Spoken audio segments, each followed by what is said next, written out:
नमस्कार बच्चों, कैसे आप सब। प्यारे बच्चों, दुनिया का हर शौक पाला नहीं जाता।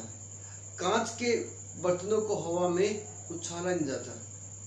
मेहनत करने से हो जाती है मुश्किलें आसान, क्योंकि हर काम तकदीर पर टाला नहीं जाता। तो प्यारे बच्चों, आप अपनी मेहनत से अपनी तकदीर बना सकते हो। तो लगातार मेहनत करिए, आप अपनी तकदीर के खुद मालिक होंगे। तो आपका फिर से स्वागत है सरफेस केमिस्ट्री में। लास्ट वीडियो में हमने स्टडी किया था कि methods of preparation of colloid and purification of colloid. अब हम पढ़ेंगे प्रॉपर्टीज ऑफ कोलोइड। तो प्रॉपर्टीज में जो फर्स्ट प्रॉपर्टी मैं आपके सामने ले रहा हूँ वो है ऑप्टिकल प्रॉपर्टीज। ऑप्टिकल प्रॉपर्टीज से मतलब आप देखिए, ऑप्टिक्स लाइट से मतलब होता है। आपने देखा होगा चश्मे की दुकान पे लिखा होता है ऑप्टिकल्स। कोई भी ऑप्टिकल लगा लीजिए, बॉम्बे ऑप्टिकल्स है, दिल्ली ऑप्टिकल्स है। तो यहाँ पर कोलोइड का लाइट के साथ क्या प्रॉपर्टी रहेगी, तो वो इफेक्ट जो होता है, जो प्रॉपर्टी है, उसको बोलते हैं टिंडल इफेक्ट। देखिए, टिंडल इफेक्ट। टिंडल इफेक्ट कहेंगे इसको हम, टिंडल इफेक्ट। देखो ये क्या होता है, इसको स्टडी करने के लिए देखिए, सबसे पहले हम एक आपके सामने एक एक्सपेरिमेंट है, ऑब्जर्वेशन है। ये आपके पास टॉर्च है। क्या है? टॉर्च। उस टॉर्च की लाइट को हमने पास किसमें से किया? पहले ट्रू सोर्स में से। और ट्रू सोर्स में देखते हैं तो लाइट के ऊपर कोई इफेक्ट नहीं पड़ता, लाइट एज इट पास हो जाती है। और अगर इस लाइट को हम पास करते हैं फिर कोलोइड में से, तो हम क्या देखते हैं? कोलोइड का जो पार्ट है वो चमक जाता है, इल्यूमिनेट हो जाता है। तो यह फिनोमेना सबसे पहले किसने ऑब्जर्व किया था? फैराडे ने ऑब्जर्व किया था। फैराडे एक साइंटिस्ट था, फैराडे, उसने ऑब्जर्व किया था, फर्स्ट टाइम ऑब्जर्व किया था। देखिए, लेकिन ये ज्यादा इसके बारे में एक्सप्लेन नहीं कर पाया। और ज्यादा स्टडी किसने किसके बारे में? टिंडल साइंटिस्ट ने। तो नाम रख दिया गया टिंडल इफेक्ट। ठीक है, तो आप देखिए, आप इसको डिफाइन कर सकते हैं, the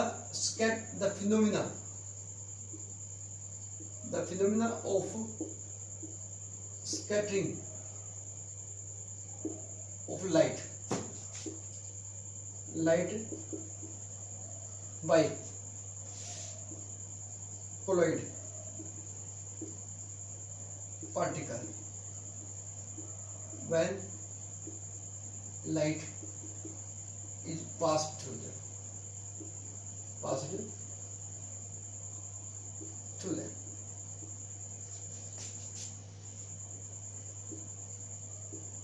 Is called Tyndall effect. तो बड़ी इंपॉर्टेंट बात देखिए, किसने ऑब्जर्व किया? फैराडे ने, लेकिन उसको उसका क्रेडिट नहीं मिलता। क्रेडिट किसको मिलता है? इसका टिंडल इफेक्ट क्रेडिट मिलता है। और मैं इसके ऊपर स्टार लगा देता हूँ। देखिए, एग्जाम्स में इसके ऊपर काफी बार क्वेश्चन पूछा जाता है, तो याद रखिए इसको आप। अब यह जो इफेक्ट है इसको आप और अच्छे से देखिए। यहाँ पर एक एग्जांपल लिया हमने।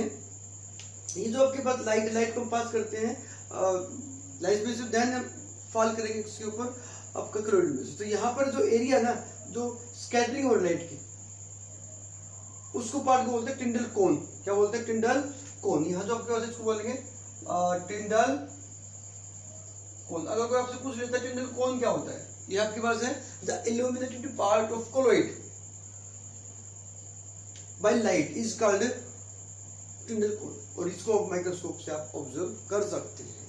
अब जो पार्टिकल दिखाई दे रहा है, ये क्या करता है? उसको स्कैटरिंग कर देता है। लाइट की क्या कर देता है? इसकी scattering light.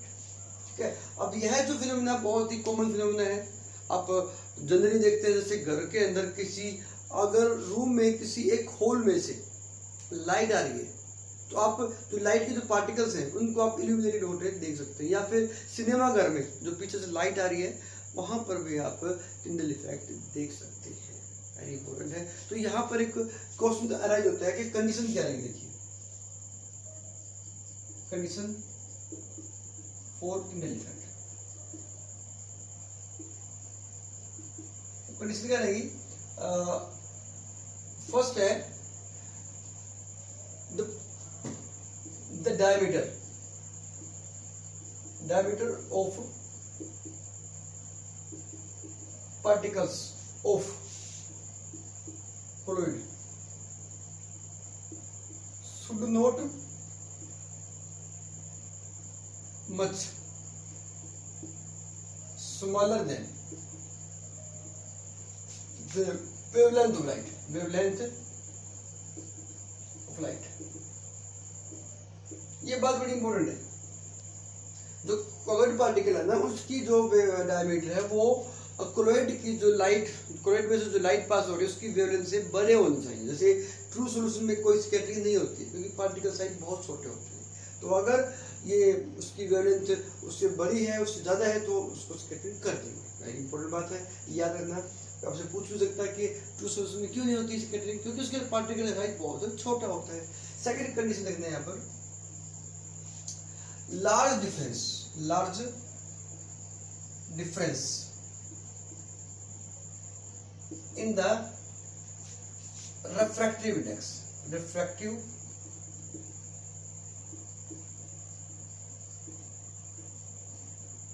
index of the disperse phase and dispersion medium. Refractive index जो है ना वो ज्यादा होना चाहिए. ठीक है, तभी आपका डिस्पर्शन हो सकता है, अदरवाइज नहीं हो सकता. ठीक है, तो ये आपका सिंपल था टिंडल इफेक्ट, बड़ा इंपॉर्टेंट है. और यहाँ पर अब बात आती है इसकी इंपॉर्टेंस क्या है. देखिए यहाँ पे हमारे पास इसकी इंपॉर्टेंस क्या है. इंपॉर्टेंस क्या देखिए, इंपॉर्टेंस क्या देखिए, इंपॉर्टेंस क्या रहती है. पहली इंपॉर्टेंस तो ये रहती है, it explain the heterogeneous nature of colloid. तो आपको बताया था मैंने, जब कि कोलॉइड होता है heterogeneous होता है, आपको मैंने बताया था. लेकिन यहाँ पर टिंडल इफेक्ट ये एक्सप्लेन करता है कि हमारा जो कोलॉइड है वो क्या होता है, heterogeneous होता है. ठीक है, दूसरा तो रहेगा देखिए, it explain the color of sky, that is blue color.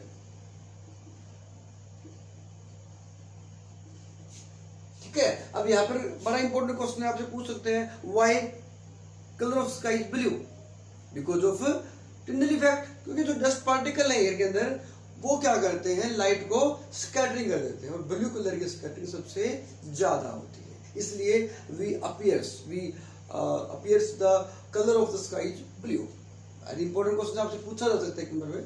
तो याद रखेंगे आप कि भाई टिंडल इफेक्ट क्या होता है, और आपके पास उसकी कंडीशन क्या है, और इसकी इंपॉर्टेंस क्या है. तो इंपॉर्टेंस में आपका हेटेरोजेनियस और कलर ऑफ स्काई जो है आपका इससे पता लगा सकते हैं. तो बड़ी इंपॉर्टेंट प्रॉपर्टी आपको समझ में आ गई होगी. ठीक है, याद रखना, इंपॉर्टेंट एग्जाम्स के बाद. फ्राइडे ने इसको ऑब्जर्व किया, लेकिन क्रेडिट किसको मिलता है, टिंडल को मिलता है. बोल देगा टिंडल इफेक्ट. फर्स्ट प्रॉपर्टी होनी पड़ती है, ये हमारे पास है. क्या लिखा हमने इसके अंदर, ऑप्टिकल प्रॉपर्टी. देखिए अगली जो प्रॉपर्टी है वो हमारे पास है इसकी नेक्स्ट, ब्राउनियन मूवमेंट. अगला जो हमारे पास है वो है ब्राउनियन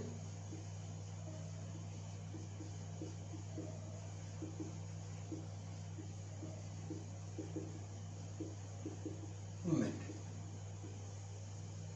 ब्राउनियन मूवमेंट जो है ना, जैसे हमने ऑप्टिकल प्रॉपर्टी थी, ये इसकी मैकेनिकल प्रॉपर्टी. ऐसी प्रॉपर्टी हमारी मैकेनिकल प्रॉपर्टी है. तो ब्राउनियन मूवमेंट क्या होता है, देखिए भी बड़ी इंपॉर्टेंट, फुल स्टार लगा सकते हैं. टिंडल इफेक्ट में से या इसमें से एक क्वेश्चन पूछ रहते हैं बहुत बार, रीजनिंग क्वेश्चन आ जाता है कि ब्राउनियन मूवमेंट क्या होता है. देखिए अब ब्राउनियन मूवमेंट क्या होती है, समझना इस बात को. यहाँ पर आपके पास जो कोलॉइडल पार्टिकल है ना, वो लगातार जिग-जैग मोमेंट्स करते रहते हैं, तो उसको बोलते हैं आप ब्राउनियन मूवमेंट. तो the zigzag movement of colloid particles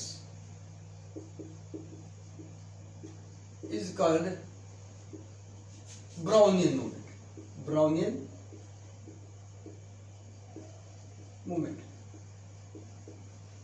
यहाँ पे एक वर्ड लिखा हमने जिगजैग. याद रखिए जिगजैग क्या होता है, बहुत आसान सी बात है। जिगजैग मोमेंटम क्या होता है? जिगजैग मतलब जो सीधा ले जाना होता है। एग्जाम्पल देखिए, जैसे आपने कई बार क्या हो देखा है, कुछ बच्चे होते हैं शरारती टाइप के बच्चे, जो थोड़े से हवादार बच्चे होते हैं, तो क्या करते हैं, साइकिल को चलाते हैं, बाइक को चलाते हैं, कैसे सीधे चलाते, घूमते वैसे चलाते हैं, जिगजैग मोशन। तो वैसा ही केस यहाँ पर आपका जो कोलॉइड है वैसा उसमें भी हो जाता है, तो उसको बोलते हैं आप ब्राउनिंग मोमेंट। और साइंटिस्ट था हमारा रॉबर्ट ब्राउन। कौन था? Robert brown. किसने इसको किया? Robert brown.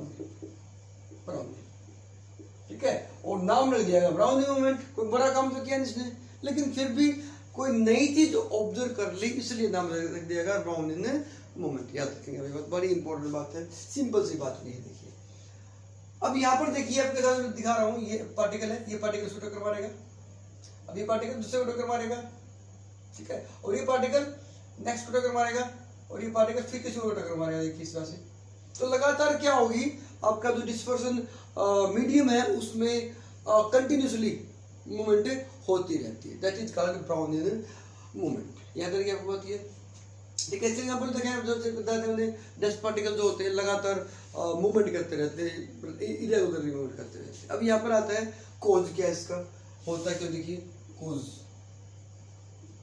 Of browning movement, इसका कारण क्या, देखिए कोज क्या, इसका समझने की बड़ी इंपॉर्टेंट बात है। अब कोज क्या होता है, जैसे मान लीजिए आपके पास ये एक पार्टिकल है डिस्पर्स फेज का, तो इसके जो डिस्पर्स मीडियम होता है ना, डिस्पर्स मीडियम के जो पार्टिकल है उसके चारों तरफ फोर्स लगाते हैं किसी भी साइड में, और फोर्स जो होता है इम्बैलेंस होता है। इम्बैलेंस फोर्स की वजह से वो क्या करता है, मूवमेंट शुरू कर देता है। मतलब किसी साइड से ज्यादा फोर्स लग रहा है, किसी साइड से कम लग रहा है, और फोर्स कम ज्यादा लगने की वजह से वो मूवमेंट करता है। और पार्टिकल जब एक मूवमेंट करेगा तो दूसरे पार्टिकल को टकराएगा, दूसरा तीसरे को टकराएगा, और इसी तरह से पूरे मीडियम के अंदर मूवमेंट होती रहेगी। तो आप ये कह सकते हैं, it is due to the imbalance force of particles of dispersed medium on the particles of dispersed phase। ये बात आपको बताइए, डिस्पर्स फेज क्या होता है, डिस्पर्स मीडियम क्या होता है। तो इम्बैलेंस फोर्स याद रखना, किस तरह से होगा, इम्बैलेंस फोर्स की वजह से होगा, जो बैलेंस अनबैलेंस फोर्स है, तो उस वजह से क्या होगा, इसके अंदर मूवमेंट शुरू हो जाती है। तो ये आपको ध्यान रखना। एग्जांपल देखिए, अब जैसे आपका मान लीजिए एयर है, देखिए जो पार्टिकल्स होते हैं गैस पार्टिकल्स, उसके अंदर काइनेटिक एनर्जी ज्यादा होती है, और जो डस्ट पार्टिकल होता है, डस्ट पार्टिकल क्या करता है, डस्ट पार्टिकल को जो टक्कर मारेगा ये आपके पास एयर के पार्टिकल, तो डस्ट पार्टिकल की मूवमेंट शुरू कर देगा। तो याद रखना, इस वजह से वो जिगजैग मोशन करेगा, ठीक है। अब यहाँ पर क्या देखिए, इंपोर्टेंस क्या रहेगी इसकी, इंपोर्टेंस या सिग्निफिकेंस, इंपोर्टेंस देखिए, इंपोर्टेंस क्या होती है, फर्स्ट रहेगा स्टेबिलिटी ऑफ मूवमेंट। जो ब्राउनिंग मूवमेंट है वो कोलॉइडल स्टेबिलिटी के रेस्पॉन्सिबल होता है। अगर कोई आपसे कहे कोलॉइड स्टेबल है, जैसे हमने प्रॉपर्टी पढ़ी थी कोलॉइडल स्टेबल। अब कोलॉइड स्टेबल क्यों होते हैं, जैसे पार्टिकल है ना, पार्टिकल जब लगातार मोशन में रहते हैं तो उस वजह से उसके ऊपर ग्रेविटेशनल फोर्स नहीं लगता, negligible gravitational force. Colloid are stable because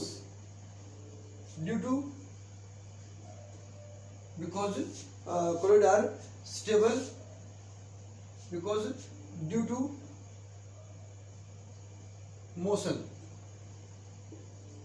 effect of gravity on particles are negligible।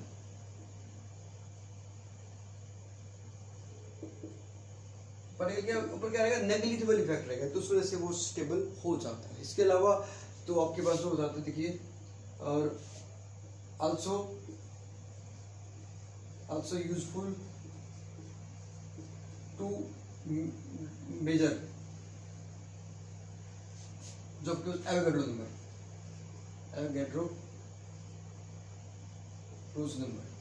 इससे आप एवोगाड्रो नंबर भी आप निकाल सकते हैं किसी भी पार्टिकल्स का। तो ये भी आपके पास बड़ा इंपॉर्टेंट है कि इसका क्या रहेगा, ब्राउन मोमेंट होती क्या है, ठीक है, और आपका कैसे ये कोज क्या होता है, उसका इफेक्ट क्या होता है। इसका कई बार क्वेश्चन पूछ लेते हैं, कई बार जैसे आपके पास ब्राउन मोमेंट क्या होता है, इससे कोज क्या होता है, तो आप ध्यान रखेंगे। तो सेकंड प्रॉपर्टी थी हमारे पास कौन सी, ब्राउन मोमेंट। इसके अलावा हमने बताया था फिल्ट्रेबिलिटी, जो आपका कलर होता है वो फिल्टर हो सकता है, किसमें से, जो फिल्टर पेपर में से, लेकिन एसपी में से फिल्टर नहीं होगा। और आप देखते हैं कोलोइडल पार्टिकल हेटेरोजेनस, जो आपको बता दिया मैंने। इसके अलावा कोलोइडल पार्टिकल्स आर ओपेक, या फिर कह सकते हैं ट्रांसलूसेंट। ट्रांसलूसेंट जो होता है वो ट्रांसपेरेंट होता है और आपका ओपेक होता है। इसके अलावा इसमें एक और प्रॉपर्टी होती है, इसकी कोलिगेटिव प्रॉपर्टी देखिए। Colligative property, colligative property. अब कोलिगेटिव प्रॉपर्टी क्या होती है, आपने सॉल्यूशन में पढ़ा था कि colligative property are the property which depends on the number of particles, not on the nature of particles of solute, ठीक है। अब यहाँ पर जो कोलोइड हैं उनके अंदर भी पार्टिकल्स की जो कोलिगेटिव प्रॉपर्टी होती है, जैसे आपका ऑस्मोटिक प्रेशर है, डिप्रेशन, फ्रीजिंग पॉइंट है, वो भी होता है, लेकिन सॉल्यूशन के मुकाबले में कम होता है, क्योंकि इसके पार्टिकल्स काफी सारे एग्रीगेट हो जाते हैं, ठीक है। तो याद रखेंगे आपका general effect, Brown moment, colligative property, filtrability and visibility of the colligate. Thank you for watching. Like and subscribe the channel. Thank you.